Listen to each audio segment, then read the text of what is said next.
Kama mtu asimame umuulize shida ni nini. Kama mtu asimame, kama ni mgonjwa aseme, muombe saa hii asimame.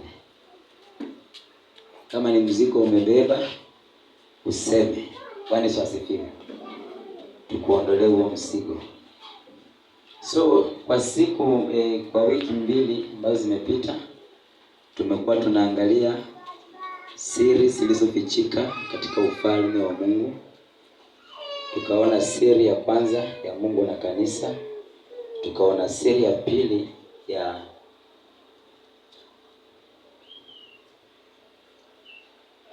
kwanza ilikuwa Mungu na kanisa, alafu ya pili ikawa ni Mungu, Yesu kuwa ni Mungu.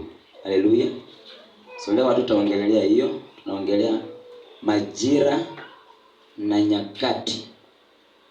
Majira na nyakati ya Bwana. Bwana Yesu asifiwe.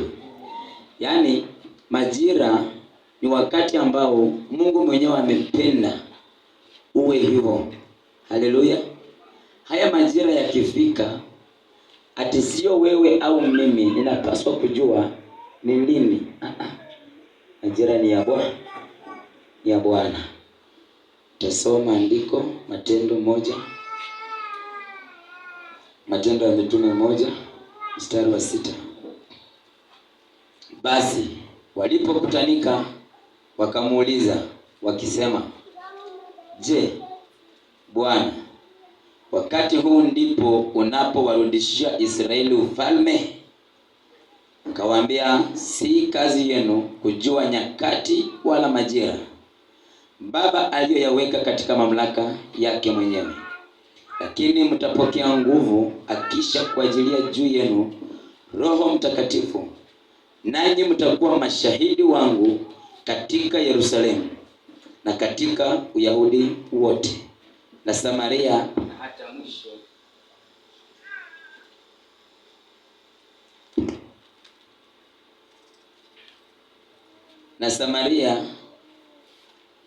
na hata mwisho wa nchi.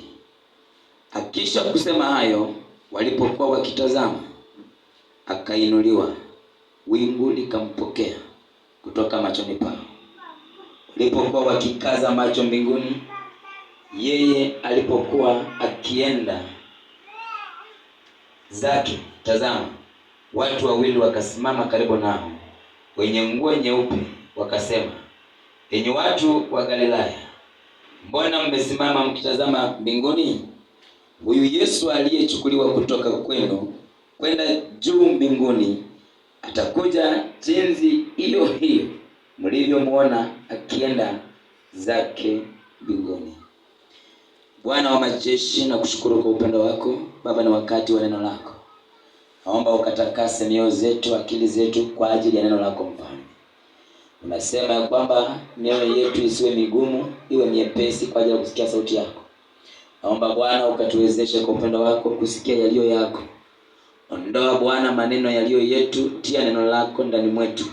Hata mimi ninayehubiri Bwana ni mwanadamu na ni chombo. Tumie sawa na mapenzi yako, kwa jina la Yesu Kristo naomba nikiamini. Amen. Tuketi. Majira ya Bwana, wakati wa Bwana. Huu wakati wa Bwana, hawa wanafunzi hawakuelewa.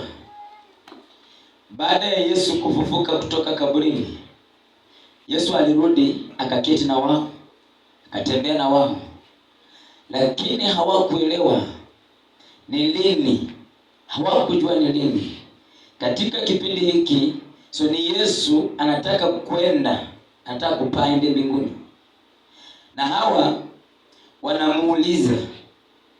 Kwa nini wanamuuliza? Kwa sababu waliona kwamba wana wa Israeli wamechukuliwa ufalme wao.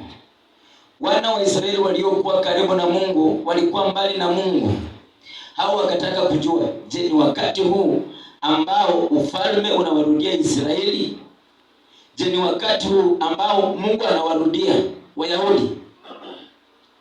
Yesu akawaambia ya kwamba Mstari wa 7 akawaambia, si kazi yenu kujua nyakati wala majira Baba aliyoweka katika mamlaka yake mwenyewe. Si kazi yako kama mwanadamu kutaka kujua majira ya muujiza wako ni upi, majira ya wewe kufunguliwa ni upi, majira ya wewe kuwekwa huru ni yapi, wakati huu ni wakati gani. Si wakati wako wa kujua. Hao walitaka kujua, Yesu awaambie, aseme ndio ni wakati huu ama la sio wakati huu. Wakataka kujua, wakamuuliza, je, ni wakati huu ambao unawarudishia Israeli ufalme? Yesu akawatazama, akaona hapana. Wakati huu ambao mnataka kujua ni Mungu mwenyewe aliyouweka, ya kwamba nitawapa ufalme ama sitawapa. Bwana Yesu asifiwe.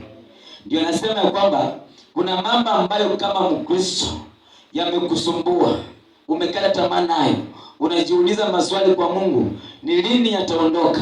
Sio wakati wako kutaka kujua yataondoka lini. Kuna wakati ambao Mungu ameweka mbele yako. Kuna majira Mungu ameweka mbele yako. Kuna siku Mungu ametenga yeye mwenyewe kwa mamlaka yake, ya kwamba hiyo siku itakapofika, watoto wangu nitaweka huru. Bwana Yesu asifiwe. Nitawafungua, nitawapigania. Bwana Yesu asifiwe. Huo wakati ukifika, mpendwa, utafunguliwa, utawekwa huru. Inaweza kuwa ni leo, inaweza kuwa ni kesho, inaweza kuwa umekwisha kuhudumiwa, lakini wewe hautambui siku yako ni ipi. Haleluya.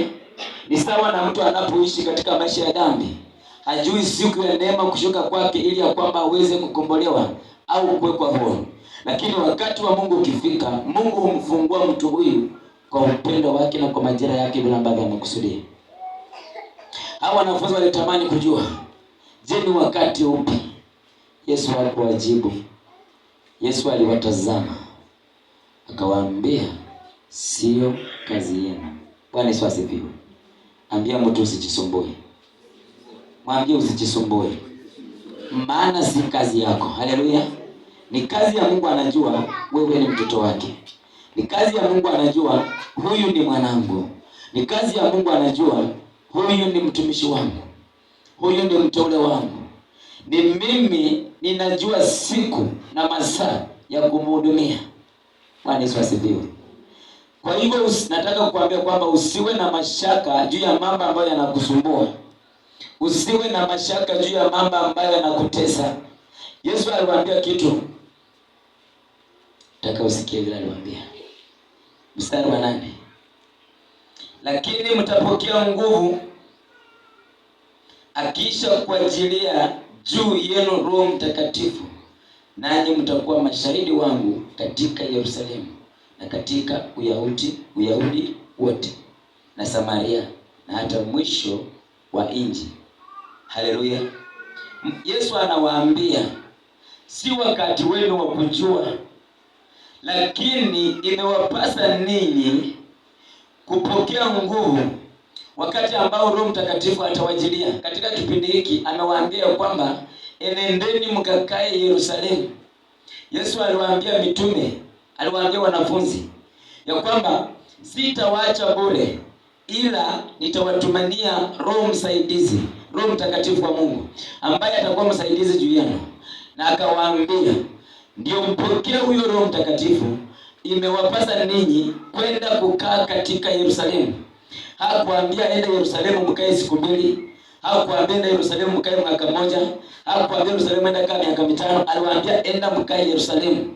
Wakati wa Roho Mtakatifu kuja, hata wenyewe hawakujua, lakini aliwaambia waende wakae Yerusalemu kwa pamoja, kwa maombi, wakimwabudu Mungu, wakingoja hadi siku ambayo Roho Mtakatifu atakuja. Angalia, hawa watu waliambiwa enda mkae Yerusalemu. Yerusalemu ni wapi? Yerusalemu ni nyumbani mwa Bwana. Bwana Yesu asifiwe. Yerusalemu ni nyumbani mwa Bwana. Waliambiwa enendeni mkaketi Yerusalemu. Yesu hakuambia ndakaa siku 3, hakuambia ndakaa miezi, hakuambia miaka. Aliwaambia enda mkakae Yerusalemu, mkidumu katika maombi, katika umoja, ili kwamba nije ni wapi msaidizi ambaye atawasaidia. Huyu Roho msaidizi Roho Mtakatifu akija juu yako ndio utaweza kupambanua ni mambo yapi yananipasa. Je, wakati huu ni wakati